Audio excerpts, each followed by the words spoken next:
مچھلی کے پیٹ میں قید یونس علیہ السلام نے اللہ کے حضور اپنی دعا میں تسلیم کیا کہ ان سے ظلم ہوا۔ ایک پیغمبر اللہ کی برگزیدہ ہستی نے نعوذ باللہ کیا ظلم کیا ہوگا؟ مایوسی ان کا اپنی ذات پہ کیا ہوا ظلم تھا۔ یونس علیہ السلام نے مایوسی میں ایک فیصلہ لیا اور اپنی دعا میں وہ اس فیصلے پر اپنے رب کے حضور پشیمانی کا اظہار کر رہے ہیں۔ لا الہ الا انت سبحانک انی کنت من الظالمین۔ مایوسی آپ کے سامنے کی حقیقتوں کو دھندلا دیتی ہے، اور کائنات کی سب سے بڑی حقیقت اللہ کی ذات ہے، اس کا وحدہ لا شریک لہ ہونا ہے، اس کا قادر ہونا ہے۔ مایوسی انسان سے اللہ کی اس صفت کو جھٹلاتی ہے، اسی لیے تو مایوسی کفر ہے۔ مایوسی انسان کو شرک پر آمادہ کرتی ہے۔ یونس علیہ السلام کی دعا میں اللہ کی وحدانیت کا اقرار بھی اسی لیے دہرایا گیا ہے کہ ہمیں یاد رہے کہ جب انسان کا اللہ کی قدرت پر یقین متزلزل ہونے لگتا ہے تب وہ لاشعوری طور پر دنیاوی خداؤں کی برتری تسلیم کرنے لگتا ہے۔ وہ مان جاتا ہے کہ اگر کسی کے پاس طاقت ہے تو وہ مختار ہے آپ کے بھلے برے، عزت ذلت، زندگی موت کا۔ آپ کا ملک اس کے لگائے وینٹیلیٹر پر ہے، وہ رازق ہے آپ کا، اور آپ اس کے سامنے beggars can't be choosers کی تفسیر۔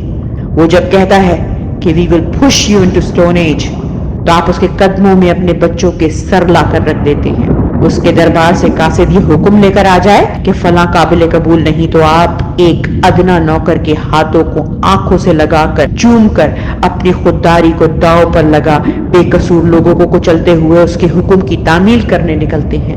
دنیا کا ہر بزدل بغیرت انسان دراصل اللہ کی قدرت سے مایوس اور اس کے اختیار میں، اس کی وحدانیت میں شراکت کا مرتکب ہوتا ہے، اور دنیا کا ہر ظالم انسان کی اپنے رب کی قدرت سے مایوسی پر پنپتا ہے، مگر ہوتا وہی ہے جو آپ کا رب چاہتا ہے۔ وہ جب آپ کے سامنے ہر چہرہ عیاں کر دیتا ہے، ہر اس شخص، عہدے، ادارے اور اس طاقت کی حقیقت کھول کر رکھ دیتا ہے کہ جس سے آپ نے آس لگائی ہو، تو مقصد آپ کو ہارنے پر آمادہ کرنا نہیں ہوتا، تسلیم کرانا نہیں ہوتا کہ کسی کا اختیار تمہارے رب سے بڑھ کر ہے۔ کسی نے فیصلہ کر لیا ہے کہ کوئی منظور نظر ہے تو اب وہ باعث تکریم ہے، اور جو اس سے ٹکرائے گا وہ پاش ہو جائے گا، بلکہ آپ کو یہ احساس دلانا ہوتا ہے کہ اب جب کوئی نہیں رہا کہ جو تمہاری کامرانی کو اپنی عطا بتا سکے، تو اب تم نے میرے بھروسے، میرے سہارے کھڑا ہونا ہے۔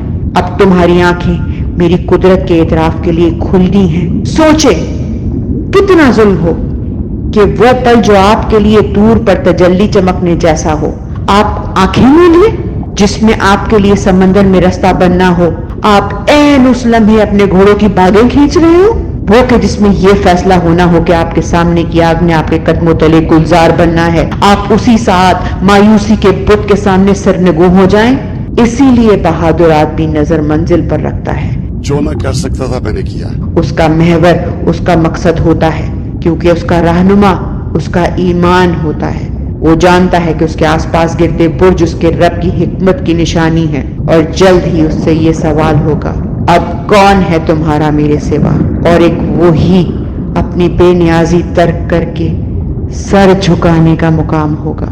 اس مقام تک اپنا سر اٹھا کر چلیں، کیونکہ آپ کا لیڈر صرف ایاک نعبد و ایاک نستعین کا دم بھرتا ہے۔ کوئی آپ کو اپنی جانوں پر مایوسی جیسا کفر طاری کرنے پر قائل نہ کر پائے، کیونکہ آپ لا الہ الا اللہ کے نعرے پر اکٹھی کی گئی قوم ہے، اور لا الہ الا اللہ کے ماننے والے کسی اور کی خدائی کے دعوے کے سامنے سرنگو ہونے جیسے شرک کے مرتکب نہیں ہو سکتے۔ کس سے ڈروں میں؟ مجھے یہ بتائیں، خدا سے ڈروں یا ان لوگوں سے ڈروں؟ کتنی آپ کیسی غلط بات کرتے ہیں؟ آپ ڈرتے ہیں؟ مجھے کیوں ڈرا رہے ہیں آپ؟ میں کس سے ڈروں؟ میں کس سے ڈروں؟ آپ نہ ڈریں، آپ بالکل نہ ڈریں، بے خوف۔ سچ بولنے والوں کو بھاری قیمت دینی پڑتی ہے۔ کوئی بات نہیں، ملک کی خاطر دے دیں، کچھ فرق نہیں پڑے گا، دے دیں ملک کی خاطر بھاری قیمت، کیا ہو جائے گا؟ ایک نیا بچہ پیدا ہو جائے گا آپ کی جگہ، ہو سکتا ہے وہ چاند بن جائے، وہ سورج بن جائے، وہ ستارہ بن جائے۔ اتنی نہ پروٹیکٹیو بنے، اتنا اپنے آپ کو سنبھالنے کی کوشش نہ کریں، وطن کے لیے آگے بڑھیں۔ میں آج اب پاکستانیوں کو کہہ رہا ہوں کہ توڑ دو یہ خوف کے بت کو توڑ دو۔